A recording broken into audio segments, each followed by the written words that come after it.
नमस्कार बंधू भगिनींनो, आपल्या सगळ्यांचं सहर्ष स्वागत आहे स्वास्तिकम या माझ्या चॅनलवर।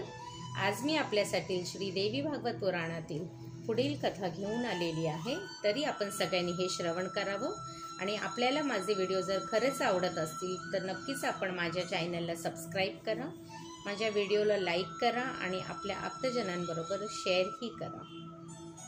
सरस्वती कवच। नारद म्हणाले, मला आपण या प्रकृती देवीच्या पूजनाबद्दल सांगा।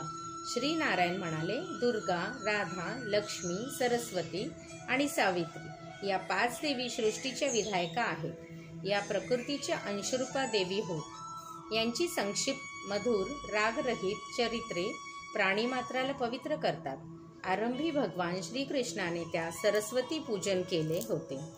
तिच्या कृपेने मूर्ख सुद्धा पंडित बनू शकतो। ती उत्पन्न झाल्यावर श्रीकृष्णाने सत्य सुखी करणारे हितकर असे वचन सांगितले। श्रीकृष्ण म्हणाले, हे साध्वी, तू माझ्या अंशरूपाचे चतुर्भुज नारायणाचे भजन कर। त्याच्याबरोबर राहून तुझा वेळ प्रीती आणि सुखोपभोगात व्यतीत होईल। माघ मासातील शुक्ल पंचमीच्या दिनी प्रत्येक लोकात तुझे पूजन विद्यारंभाच्या रूपाने महान गौरवयुक्त असे केले जाईल। त्या पूजनकाळी विद्वान तुझे स्तोत्र पठन करतील। एवढे सांगून श्रीकृष्णाने स्वतः तिचे पूजन केले। नंतर ब्रह्मा, विष्णू, शिव, अनंत, धर्म, मुनिवर, सनकादी सर्व देव, मनुष्य, राजा इत्यादी सर्वांनी तिचे पूजन करण्यास आरंभ केला। तेव्हापासून सर्व लोकात सरस्वतीचे पूजन होऊ लागले। आता कनकश शाखेच्या माताप्रमाणे जगन्माता सरस्वतीच्या पूजनाची रीत सांगतो। माघातील शुक्ल पक्षातील पंचमी विद्यारंभासाठी शुभ दिवस मानला जातो। त्याच्या पूर्णकाली पवित्र आणि संयमशील राहून नंतर त्या दिवशी स्नानादी नित्यक्रियातून निवृत्त झाल्यानंतर कलशाची स्थापना करावी। नंतर स्वशाखेच्या रीतीप्रमाणे किंवा तंत्रोक्त पद्धतीने गणेशाची प्रथम पूजा करावी। नंतर सरस्वती पूजन व ध्यान करून बाह्य घटात तिला आवाहन करावे। नंतर षोडोपचारे पूजन करावे, ध्यान करावे, व्रतस्थ राहावे।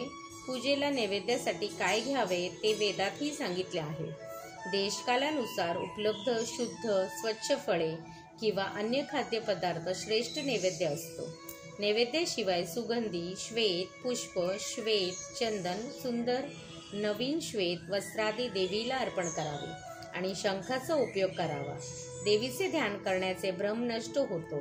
पूजेनंतर कवचपाठ करून देवीला साष्टांग नमस्कार घालावा। श्री भीम सरस्वतीभ्यो नमः हा वैदिक अष्टाक्षर मंत्र आहे। या मंत्राचा जप सर्व प्रकारे उपयुक्त आहे। या मंत्राची सिद्धी झाल्यावर साधक बृहस्पतीप्रमाणे ज्ञानी होतो। गंधमादन पर्वतावर ब्रह्मदेवाने भृगूला सरस्वती कवच सांगितले होते। याचा प्रयोग संपूर्ण तत्वज्ञान आणि सर्वार्थ साधन यासाठी केला जातो। सरस्वतीला सर्वार्थ रक्षण करण्यास विनविलेच आहे। ब्रह्ममंत्राच्या विग्रहरूपी या कवचाचे विश्वविजय हे नावही प्रसिद्ध आहे। श्री देवी पर्णमस्तु शुभं भवतु शुभं भवतु शुभं भवतु। ओम नमश्च चंडिकाय, ओम नमश्च चंडिकाय।